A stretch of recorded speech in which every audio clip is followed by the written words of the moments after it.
Bonjour à toutes et à tous. J'espère que vous allez bien.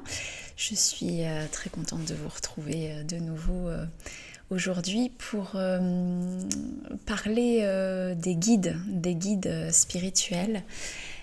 C'est un sujet qui, je crois, vous intéresse. J'ai reçu des questions assez souvent sur les guides et je comprends très bien qu'on puisse se les poser puisque je me les suis posées moi-même dans mon chemin pour comprendre qui étaient ces êtres lumineux qui interagissaient avec moi et dont je ne savais pas grand-chose.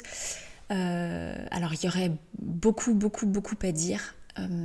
J'espère pouvoir aborder suffisamment de sujets pour répondre peut-être aux interrogations que vous vous posez.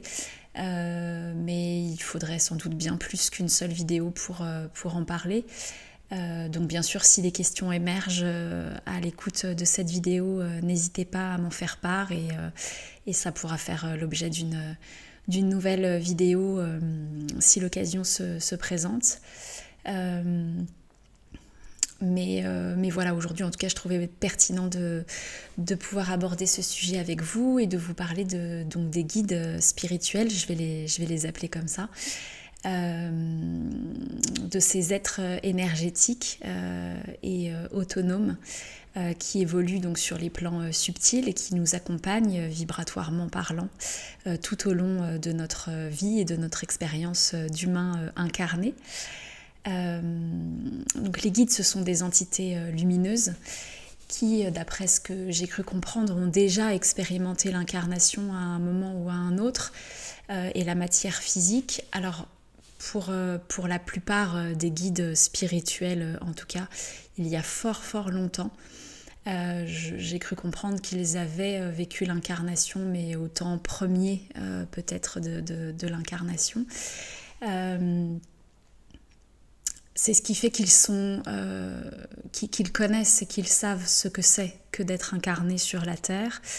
Ils en connaissent du coup les difficultés, les lourdeurs, et c'est ce qui fait qu'ils sont à même de nous comprendre et de nous amener à vivre et à rencontrer sur le plan terrestre des expériences qui sont justes et indiquées pour nous.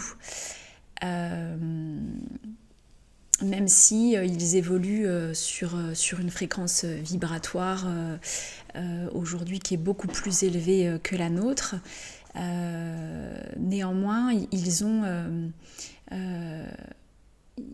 cette conscience de ce vécu terrestre que l'on est amené à vivre et à traverser le temps d'une incarnation.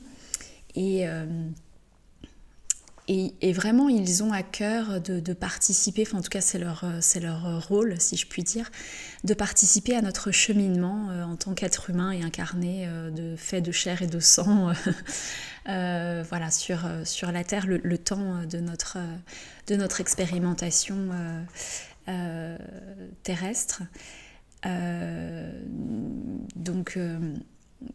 Tout au long de notre vie, de notre naissance à notre mort.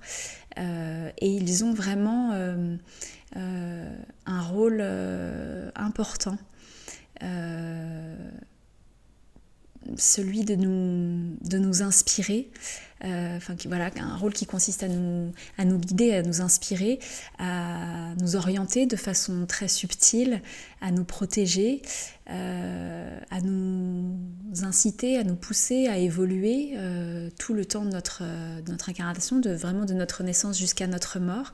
Et de cette manière, ils nous aident vraiment ils participent vraiment à notre développement personnel. Ce sont des êtres qui ont une conscience propre et il semblerait que si nous avons a priori au moins tous un guide, il semblerait même que nous puissions en avoir plusieurs. Et certains d'entre eux peuvent même nous accompagner depuis plusieurs vies, depuis plusieurs incarnations déjà. Donc certains nous connaissent très bien, ils suivent notre âme déjà depuis plusieurs incarnations. Ils savent ce que l'on a déjà expérimenté et ce que l'on vient chercher aussi comme compréhension et comme évolution dans cette incarnation-ci.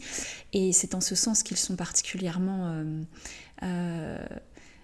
riches dans l'accompagnement qu'ils nous apportent, parce que voilà, ils ont vraiment une conscience et une connaissance subtile de qui nous sommes et de ce cheminement d'âme, que notre âme en tout cas entreprend en s'incarnant de nouveau, pour ceux qui croient à la réincarnation sur la Terre. Donc je vous le disais, nous, on a au moins un guide, un guide que je vais appeler un guide d'incarnation, un guide principal, voilà, qui, avec lequel on a passé une sorte de contrat d'incarnation en fait, et avec qui on a décidé au moment où notre âme a fait le choix de revenir faire un séjour sur Terre, des principales grandes étapes, on va dire, de notre chemin de vie. Et le rôle de nos guides, justement, ça va être de nous aider à accomplir ces objectifs d'évolution que l'on s'est fixés au moment de notre incarnation, aussi difficiles et douloureuses que ces étapes puissent parfois être. Mais bon, ça je vous le redirai sans doute un peu plus tard, je vais sûrement être amenée à en reparler, mais c'est malheureusement beaucoup dans les épreuves et la difficulté que l'on se transcende, que l'on évolue, que l'on dépasse les limites qui sont les nôtres, et que les compréhensions les plus importantes, les plus profondes peuvent advenir. Donc on a un voire plusieurs guides principaux, et puis on peut aussi être accompagné par des guides temporaires qui eux vont se présenter en fait à un moment plus spécifique de notre vie, ou pour nous aider à l'occasion d'une capacité nouvelle que l'on va développer par exemple, ou pour répondre à des problématiques spécifiques que l'on va rencontrer et que l'on va être amené à vivre sur notre chemin d'évolution. Et une fois que leur accompagnement est terminé, ils peuvent se retirer pour nous laisser cheminer et évoluer librement. Et du coup, ce sont des guides ponctuels qui vont simplement venir pour éclairer une période de notre vie, ou répondre vraiment à quelque chose que l'on est amené à vivre, à dépasser, mais de façon plus temporaire en fait. Donc les guides en fait qui nous accompagnent peuvent évoluer vraiment tout évoluer tout au long de notre vie, et un peu en fonction de leur domaine de compétence ou d'accompagnement. C'est-à-dire qu'il y a des guides qui vont avoir en quelque sorte une mission plus particulière, c'est-à-dire qu'ils vont vraiment un domaine de compétences, qui vont être plus à même vraiment de nous apporter un soutien dans des domaines très particuliers de notre vie, ou des problématiques ou des questions. Certains vont être plus je vais peut-être grossir le trait, mais plus être en lien avec les questions liées à la relation à l'autre. D'autres seront peut-être plus à même de nous aiguiller, de nous inspirer, de nous guider sur des questions liées à notre développement professionnel. Certains vont être là uniquement pour nous mettre sur une route, peut-être du point de vue de notre développement spirituel justement. Voilà, je pense que c'est une image assez grossière, parce que je pense que leur aide et leur soutien est beaucoup plus subtil que cela, mais ça vous donne une idée un petit peu de ces domaines d'expertise un peu qui peuvent être les leurs. Et et qui vont donc venir interagir avec nous ou nous apporter une aide ou un éclairage dans des moments de notre vie où on va être confronté à des problématiques qui vont être plus de leur domaine de compétences et ainsi nous permettre de faire l'expérience la plus juste pour nous, la plus indiquée, celle qui va vraiment nous permettre de progresser, de dépasser nos limites, nos freins, nos peurs et de nous amener vraiment à vivre ce que l'on a à vivre sur le plan terrestre à l'instant T. Alors il faut savoir qu'on n'est pas seulement accompagné par des guides spirituels d'ailleurs, mais que l'on peut aussi être guidé et accompagné par des défunts. C'est-à-dire que depuis l'au-delà, en fait, ils peuvent continuer à nous montrer, à nous prouver leur attachement, leur amour, voilà, qu'ils sont présents pour nous, qu'ils continuent de veiller sur nous, de nous aimer, voilà, en venant nous apporter leur aide. Et vraiment, leur but, ça va être plus spécifiquement, voilà, de venir nous inspirer et de faire en sorte de faciliter notre vie, j'ai envie de dire. Et ça peut se traduire vraiment par des choses très simples et en même temps très pertinentes. Ils vont pouvoir vraiment venir susurrer à notre oreille quelques conseils et ça va se traduire par peut-être une idée subite d'un seul coup qui nous traverse, qui vient répondre à une problématique ou à une question que l'on était amené à se poser. Ça va être peut-être une recherche sur Internet qui va en quelques secondes nous apporter une réponse ou une solution à une question que l'on cherchait à résoudre depuis un bon moment et qui restait infructueuse jusqu'alors, une recherche qui restait sans réponse. Voilà, ça va être des petites choses comme ça. Et ils ont d'autant plus de plaisir du coup à nous orienter, à nous guider dans nos choix de vie, à participer à notre évolution terrestre, qu'ils sont et qu'ils restent encore attachés au plan vibratoire de la Terre, puisqu'ils y étaient incarnés il y a encore peu. Parce que le temps d'une incarnation à l'échelle de l'univers, c'est vraiment extrêmement court.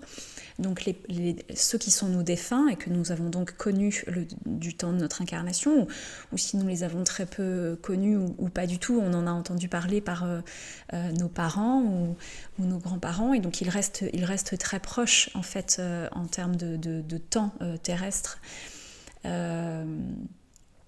Et encore plus à l'échelle de l'univers, très proche de nous. Et donc ils sont encore imprégnés de cette vibration de l'incarnation, des plans, voilà, des plans que nous vivons nous, le temps de notre incarnation. Et donc ils comprennent parfaitement les émotions, les peurs, les préoccupations qui peuvent être les nôtres. Et cette proximité avec les ressentis du monde des vivants, des êtres incarnés que nous sommes, et ben ça rend leur aide d'autant plus précieuse.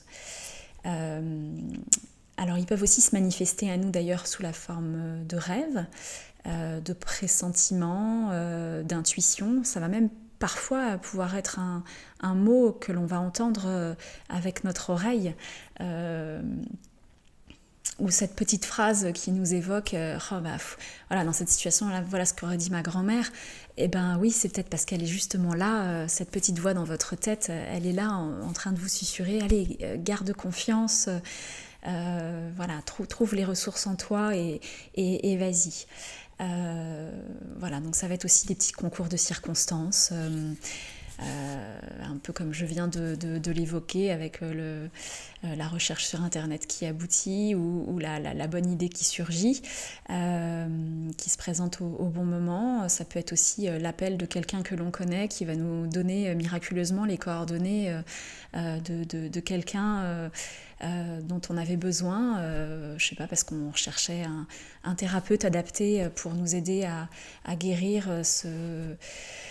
ce manque de confiance en nous, d'un prestataire voilà, qui nous est essentiel pour avancer sur notre chemin professionnel ou personnel, voilà, du bon contact.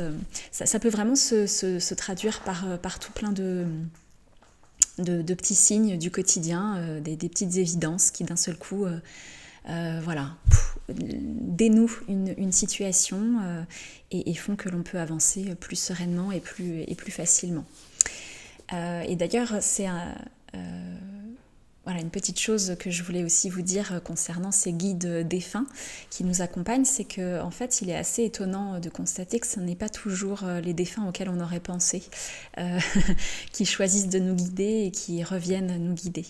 Et ça peut même parfois être des êtres avec qui on n'avait pas tellement d'affinité ou qui ont pu même être assez détestables de leur vivant, avec qui on avait une relation difficile ou conflictuelle, qui choisissent de nous guider et de nous accompagner dans cette vie-ci parce qu'ils ont justement des choses un peu à réparer ou à se faire pardonner. C'est-à-dire qu'il faut savoir que quand on quitte notre corps, quand on remonte dans les plans subtils, il y a une sorte d'examen de conscience en fait qui s'opère, qui se fait.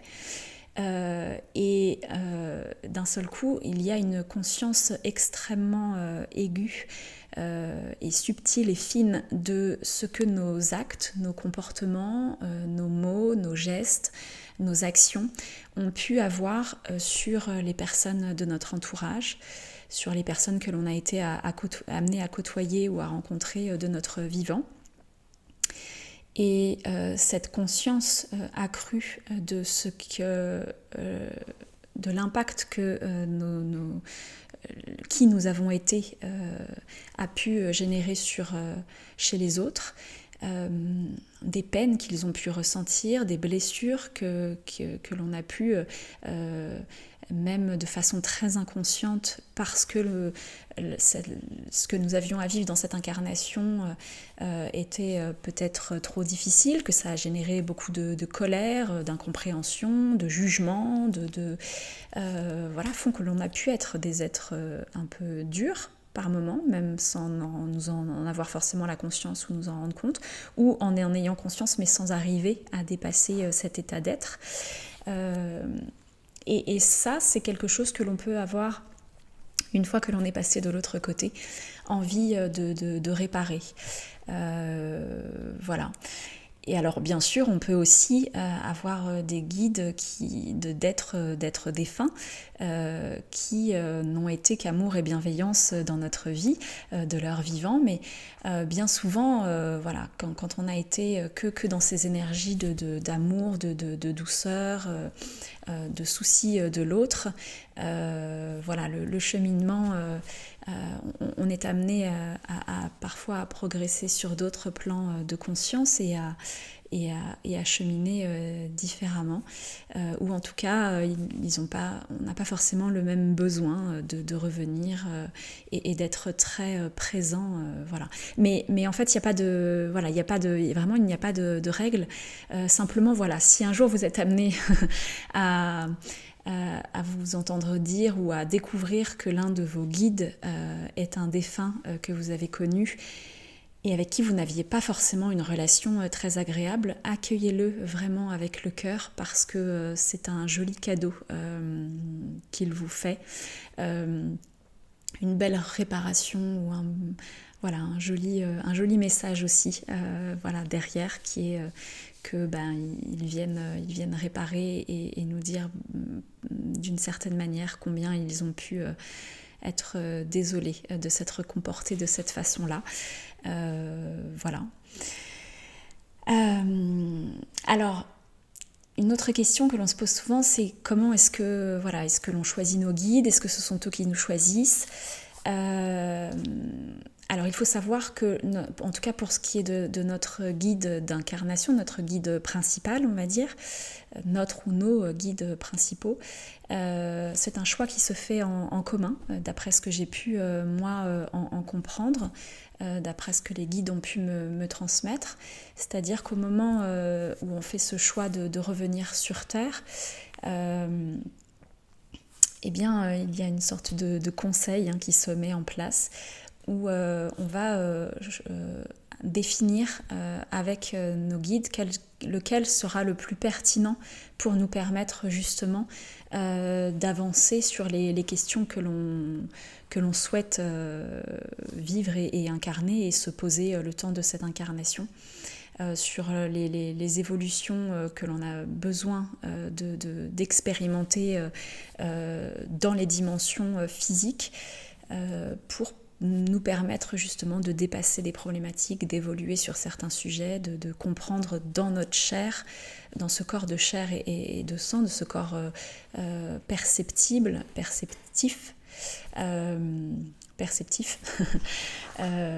doué de ressenti, d'arriver vraiment à le vivre dans la matière.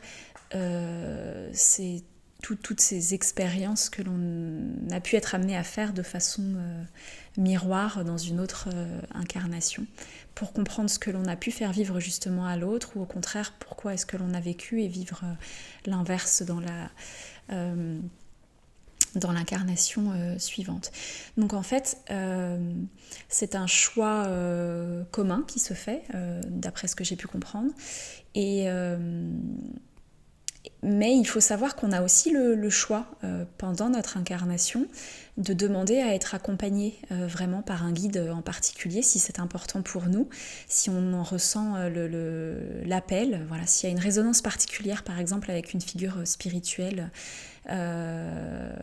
et qui peut même être très élevée, par exemple, sans laisser intervenir notre mental, justement, sans nous limiter, sans avoir besoin de croire qu'on est ou non à la hauteur de telle ou telle figure spirituelle, que l'on est suffisamment méritant ou suffisamment évolué ou je ne sais quelle considération. En fait, il faut savoir que si on ressent vraiment un appel particulier, souvent pour donc une figure spirituelle ou un ange, un archange, voilà, il faut savoir que souvent c'est juste et pertinent et aligné avec justement ce que l'on est amené à vivre et l'accompagnement dont on a besoin à l'instant T. En fait, on est rarement attiré par une figure divine, spirituelle ou angélique, par exemple, par hasard. Et voilà, et ça peut même être une figure, comme je vous le disais, très élevée, ça peut être Jésus, Marie-Madeleine, enfin voilà, il n'y a vraiment pas de limite, mais ça peut être aussi un dragon, une divinité, un être ascensionné ou un être galactique, comme ça peut être même un arbre ou un animal, enfin vraiment il n'y a pas de limite, mais si vous sentez un appel particulier pour, en tout cas pour un guide, ce que vous pouvez vous considérer comme étant un guide pour vous, eh bien vous pouvez solliciter vraiment son accompagnement, parce que c'est probablement très juste et très indiqué pour vous. Et d'ailleurs, je vais faire une petite parenthèse aussi ici pour vous dire qu'en fait, nous ne sommes pas uniquement accompagnés non plus par des êtres spirituels ou désincarnés au cours de notre vie, mais qu'on peut aussi rencontrer sur notre chemin des guides incarnés, des guides physiques de chair et de sang. Alors ça peut être des humains comme des animaux, des végétaux, des minéraux d'ailleurs aussi. Ça peut être des personnes qui partagent notre vie de manière plus ou moins éphémère, qui vont peut-être miraculeusement être mis sur notre route, qui vont être de merveilleux enseignants, qui vont vraiment nous permettre d'évoluer de façon étonnante dans notre vie. Il peut vraiment y avoir des transformations très profondes au contact de certaines personnes, et qui peuvent même n'être là que quelques minutes ou que quelques heures, et qui pourtant vont vraiment nous permettre par une parole, un mot, de comprendre quelque chose d'essentiel et de nous permettre d'avancer différemment que ce que l'on aurait fait sans cette intervention, j'ai envie de dire, et qui vont être là dans notre vie, à un moment où peut-être on était un peu perdu, en quête de sens, en recherche de compréhension profonde sur qui nous sommes, ce que nous sommes venus faire sur Terre, sur sur une recherche de sens dans votre vie professionnelle, dans notre vie affective. Il peut y avoir vraiment beaucoup de sujets qui nécessitent l'intervention de guides, et des êtres vivants et incarnés peuvent tout à fait jouer ce rôle. Je pense qu'on a tous en fait un peu en tête, si on y réfléchit, des personnes qui ont joué un rôle essentiel dans notre vie à un moment, à un instant T, sans même qu'elles en aient conscience en fait. Mais elles se trouvaient au bon moment, au bon endroit, et elles nous ont aidés à prendre peut-être une décision importante, à nous ouvrir à une potentialité que l'on n'avait pas envisagée, ou en tout cas pas de cette manière-là, qui nous ont poussés un peu sur des chemins de réalisation inattendus, ou à franchir des pas que l'on n'osait pas franchir. Donc voilà. Mais ça peut être aussi des compagnons de vie, ça peut être... je vous le disais, des animaux. Il y a des animaux qui, par leur regard, ont l'air de tout comprendre, et qui parfois vont avoir des attitudes, se présenter dans notre vie au bon moment, et être particulièrement réparateur ou aidant dans ce que l'on est amené à vivre ou à traverser. Je referme la parenthèse, mais c'était important, je crois, de le rappeler, ou en tout cas de le préciser. Je sais pas, il y a des enseignants par exemple qui parfois peuvent vraiment jouer des rôles importants, des thérapeutes, ça peut être vraiment plein de personnes, ou une personne à côté de qui on va s'asseoir sur un banc quelques minutes, avec qui on va avoir une conversation sortie d'on ne sait pas où, et on va ressortir de cet échange en se disant mais waouh, je viens de comprendre des choses essentielles dans ma vie. Alors pour en revenir aux guides spirituels, donc ce sont des êtres lumineux, multidimensionnels, vraiment, avec ce qu'on appelle le don d'ubiquité, c'est-à-dire qu'ils ont cette capacité vraiment à être partout en même temps. Et ce que je voulais, en fait, je vous en parle parce que j'ai souvent eu des personnes qui me disaient oui, mais bon, moi je veux pas trop, est-ce que c'est pas un peu un problème de solliciter les guides comme ça, de leur demander est-ce que quand je le fais, je prive pas quelqu'un qui en aurait plus besoin que moi. Alors non. Non, ça prive vraiment personne, et au contraire, et c'est pour ça que je le précise, ils sont multidimensionnels, et ils ont cette faculté vraiment à être partout en même temps, à aider des centaines, des milliers de personnes en même temps, au même instant, et avec la même intensité, et quel que soit le lieu où ils se trouvent. C'est-à-dire qu'ils n'ont l'espace et le temps, on le dit souvent, mais dans ces dimensions-là, ils n'existent pas. Et sur les plans sur lesquels les guides évoluent, ils ont vraiment cette capacité à venir nous aider, à aider le collectif avec la même puissance, avec la même pertinence, sans que ça pénalise ou que ça prive qui que ce soit. Donc il ne faut vraiment pas hésiter à les solliciter, avec l'assurance que vraiment ils sont pleinement et entièrement disposés à répondre à nos demandes, et en dehors vraiment de toute considération d'espace, de temps ou de légitimité quelconque. Et après, une autre question qui revient aussi assez souvent, c'est comment est-ce que je fais pour rentrer en contact avec mes guides ? Et en réalité, c'est assez simple, et c'est surtout accessible à tous. C'est-à-dire qu'il n'y a pas besoin d'avoir des capacités particulières, il n'y a pas besoin de le mériter, il n'y a pas besoin d'être assez éveillé ou d'aller assez mal, j'ai envie de dire, pour pouvoir le faire, pour s'autoriser à le faire, être légitime à le faire, bien au contraire. Et en fait, les guides le disent eux-mêmes,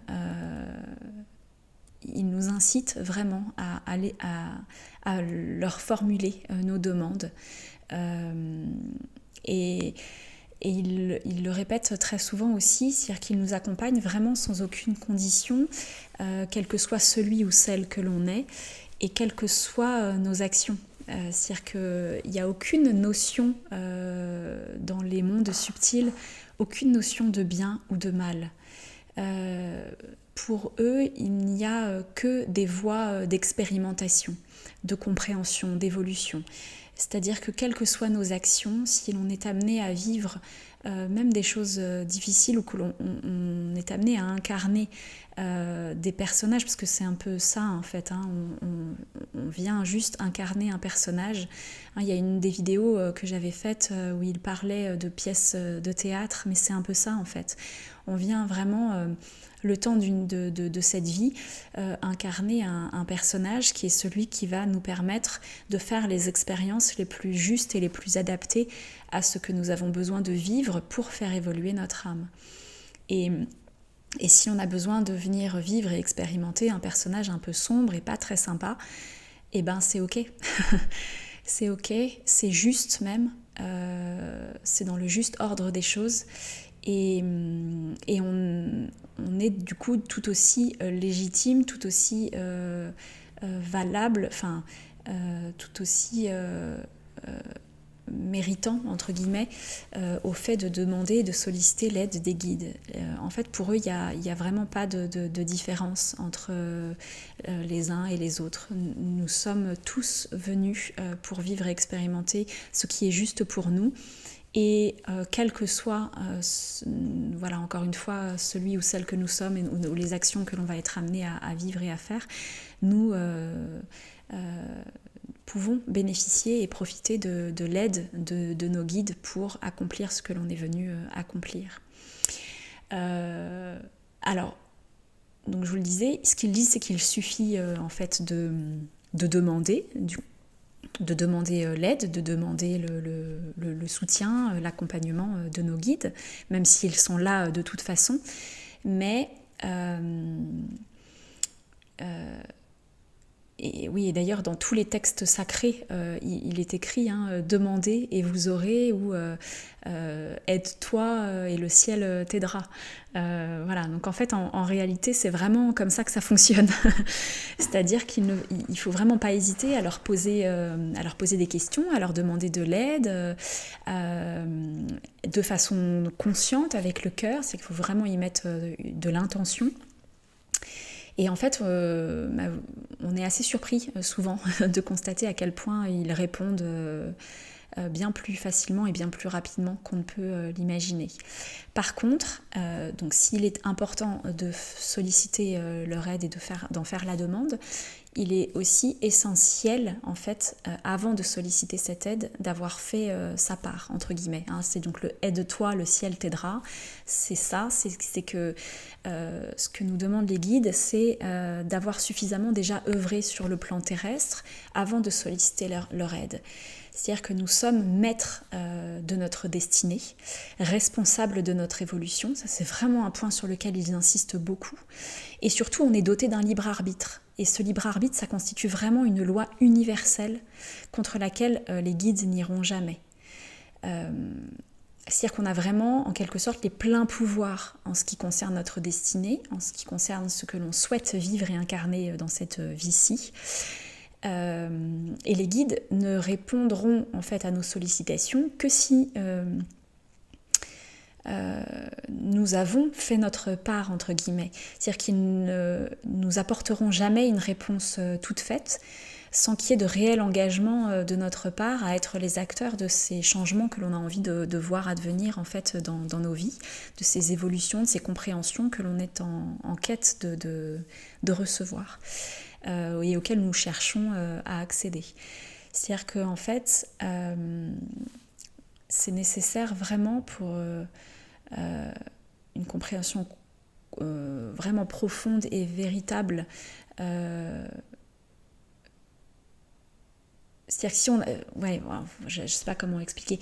C'est-à-dire que si on a vraiment besoin de prendre, par exemple, le mauvais chemin pour accéder à une compréhension importante dans notre incarnation, pour que vraiment ça s'imprime au terme de la conscience, qu'on a vraiment besoin de le vivre dans notre chair pour accéder à ces compréhensions ou à ces évolutions, et ils vont nous laisser prendre ce mauvais chemin. Et en fait, ils nous laissent vraiment mettre à bord, entre guillemets. C'est-à-dire qu'ils peuvent même nous envoyer des épreuves, si c'est nécessaire, en fait, pour susciter chez nous des prises de conscience ou favoriser des transformations intérieures vraiment profondes et importantes. Et je sais que c'est dans ces moments-là que l'on peut avoir parfois l'impression que, entre guillemets, le ciel nous laisse tomber, quoi. Que nos guides ne répondent pas à nos appels. Et en fait, en réalité, si. En réalité, ces expériences difficiles, elles nous sont proposées toujours avec beaucoup d'amour et pour notre plus grand bien.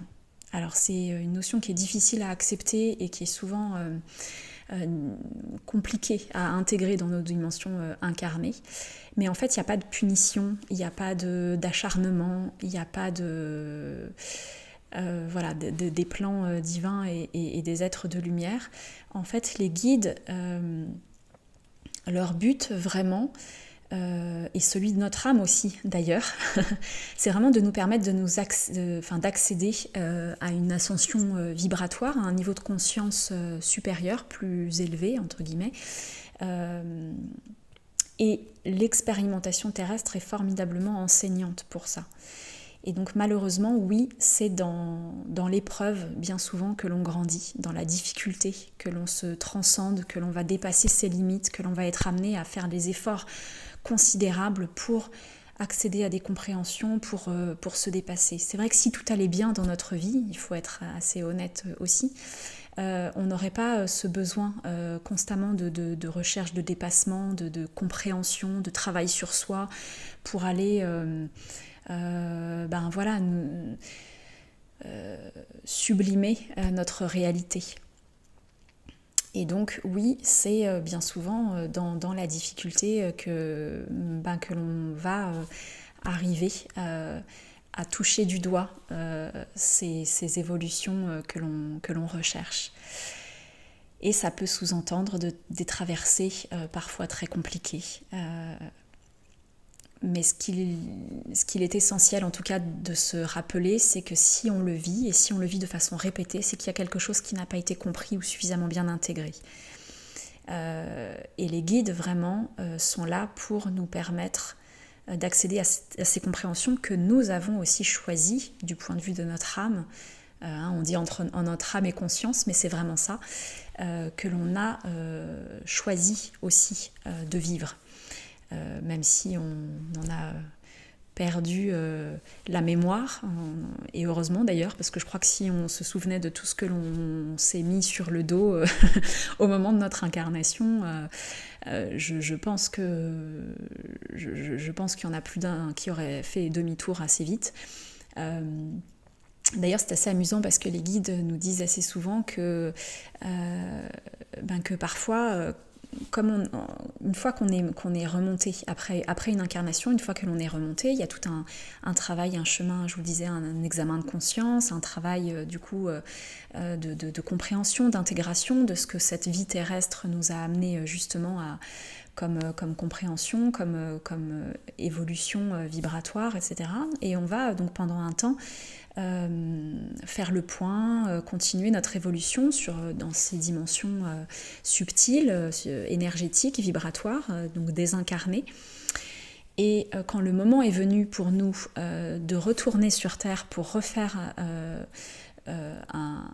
se reconfronter du coup à la matière, à la densité, à la lourdeur de cette vie terrestre et à la beauté aussi, parce que c'est magnifique, c'est ces incarnations que l'on vit. Il y a aussi des choses formidables que l'on est amené à vivre et auxquelles on n'a pas accès quand que nous sommes que des êtres dématérialisés. Mais ce qu'ils nous disent du coup, c'est que quand on fait le choix de revenir, il y a une forme d'euphorie et d'enthousiasme assez incroyable à revenir faire cette expérience terrestre, et que l'on peut avoir du coup tendance à charger un petit peu la mule, comme qui dirait. C'est Sophie Gage Metté aussi qui expliquait ça et j'ai eu aussi accès du coup à ces informations. Donc Sophie Gage qui est une channel aussi depuis plus de 25 ans. Et voilà, c'est assez drôle parce qu'en effet, on peut avoir tendance à se mettre un plan de vol, si je puis dire, pour cette incarnation, assez costaud, assez chargé, assez dense. Et il peut arriver que nos guides tentent de nous dissuader, de nous dire « t'es sûr, là, ça fait un peu beaucoup. Peut-être que tu devrais revoir un peu ton plan d'incarnation parce que je pense que tu mesures pas trop bien, mais c'est assez dense. » Et puis parfois, fort de cette euphorie, de cette envie vraiment d'évoluer, de progresser, on va avoir tendance à dire si, je suis capable, je vais y arriver, et voilà. Et puis il se trouve que parfois, plus on descend proche de nous, quand on redescend des plans pour s'approcher de la densité terrestre, plus on prend conscience. Et ce qui peut expliquer que parfois, on a des personnes qui sont pas vraiment super bien incarnées, qui n'ont pas vraiment investi complètement leur corps, parce que au moment de s'incarner, elles ont mesuré, en fait, elles se sont rendues compte des épreuves, en fait, qu'elles se sont pour lesquelles elles se sont engagées, pour lesquelles elles ont signé, entre guillemets. Et parfois, ça peut être, un peu trop. Elles réalisent d'un seul coup qu'elles se sont chargées un peu beaucoup.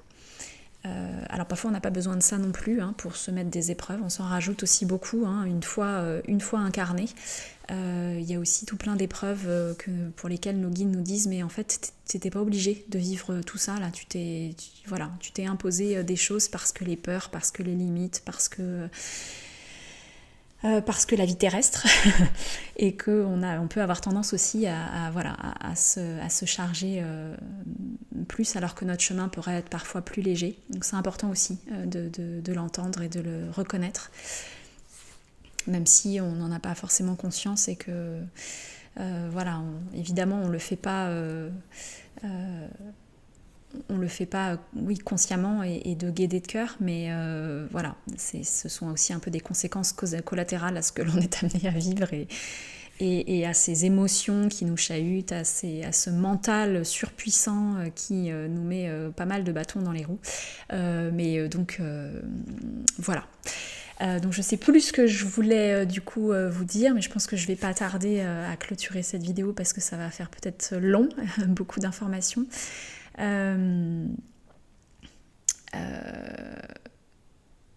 Mais en tout cas, faut savoir que si on fait des demandes, les guides répondent. Ça, c'est une évidence, et que ces réponses, elles peuvent vraiment nous parvenir de multiples manières. Ça peut être des rêves, ça peut être des synchronicités, des signes, des concours de circonstances, des petits cadeaux de la vie, des manifestations étonnantes et surprenantes pour vraiment nous apporter de la réassurance ou nous rappeler qu'ils sont bien là et qu'ils nous ont entendus, qu'ils ont répondu à l'appel. Et ça peut être des choses aussi anodines qu'un mot qu'on va lire dans un magazine par exemple. C'est-à-dire que si vous formulez une question, il faut vraiment s'ouvrir à tout le champ des possibles, j'ai envie de dire. C'est-à-dire que la réponse, elle peut prendre vraiment des formes... ça peut être vraiment ce livre que vous ouvrez et la phrase que vous allez lire va être une réponse à cette question que vous vous posiez. Ça peut être la radio que vous allumez dans la voiture et puis une chanson qui passe et qui va, dans les paroles, venir vraiment répondre à cette problématique que l'on avait soulevée et pour laquelle on sollicitait l'aide des guides. Ça peut être encore une fois, comme je le disais tout à l'heure, l'appel d'un ami qui va nous donner les coordonnées de la personne dont on avait besoin et nous permettre d'avancer sur la question que l'on se posait. Et c'est pas toujours facile du coup d'entendre et de comprendre que c'est bien une réponse. C'est-à-dire que parfois ils ont besoin de s'y reprendre à plusieurs fois. pour vraiment arriver à ce que l'on dise ok, bon, si, ça c'est bien la réponse que j'attendais. Et en fait, le meilleur indicateur pour ça, c'est l'émotion que ça va susciter. C'est cette sorte de sentiment, de sensation d'évidence. Ah ok, ouais, bon, voilà, ça y est, j'ai compris. C'est bien la réponse que j'attendais. Donc en fait, ce qui est important aussi, c'est de lâcher prise quant à la forme, quant au type de réponse que l'on peut être amené à recevoir. Il y a des anecdotes vraiment amusantes pour ça. Quelqu'un qui demande à ce qu'on l'aide pour avoir une évolution professionnelle et qui se fait licencier dans la foulée et qui en veut au guide et qui dit mais je comprends pas, je vous demande une évolution professionnelle et résultat je me retrouve au chômage quoi. Et puis en fait quelques semaines, quelques jours plus tard, il va y avoir un appel d'un recruteur ou d'une entreprise qui va vous proposer un poste qui correspond parfaitement à ce que vous recherchiez, avec peut-être une évolution de salaire ou des responsabilités supérieures, différentes, et qui va vous offrir cette évolution professionnelle que vous attendiez et que vous espériez, sauf que ça ne pouvait pas se faire dans l'entreprise dans laquelle vous vous trouviez, et qu'il fallait pour ça que vous en passiez par cette épreuve d'un licenciement, l'impression que vous n'étiez pas entendu, reçu dans vos demandes, alors que pourtant, la réponse, elle était en chemin. Moi, il m'est arrivé aussi, il n'y a pas très longtemps, d'avoir engagé un travail avec une thérapeute, et puis l'accompagnement qu'elle me proposait ne me convenait pas.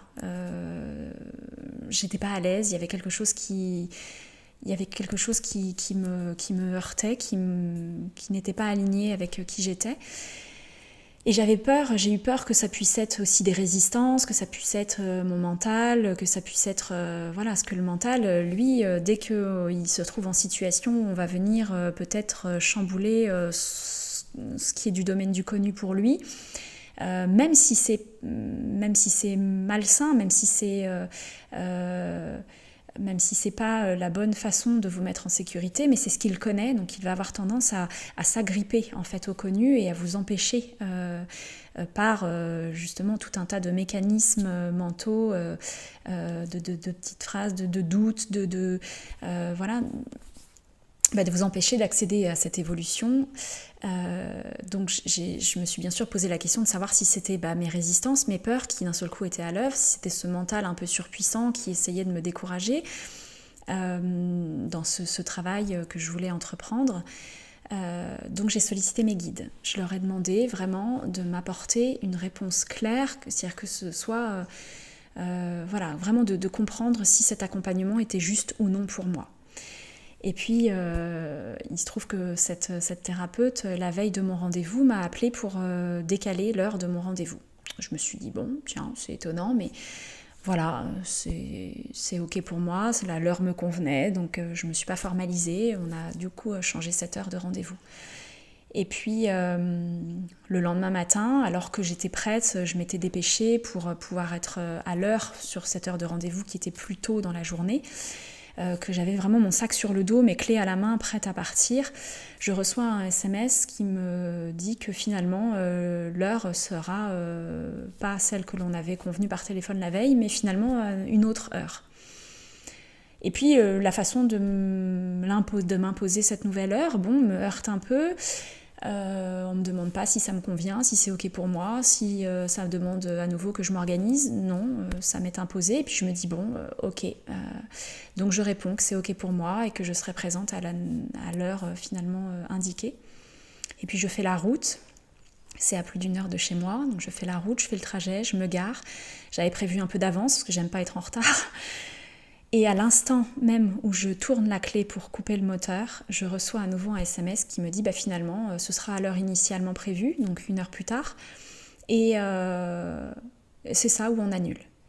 Et là je me suis dit mais ok, bon là si j'avais pas compris, si j'ai pas compris qu'en fait là mes guides ils m'envoient un super message pour me dire qu'en fait c'est pas bon pour moi d'aller à ce rendez-vous, c'est que j'ai rien compris en fait.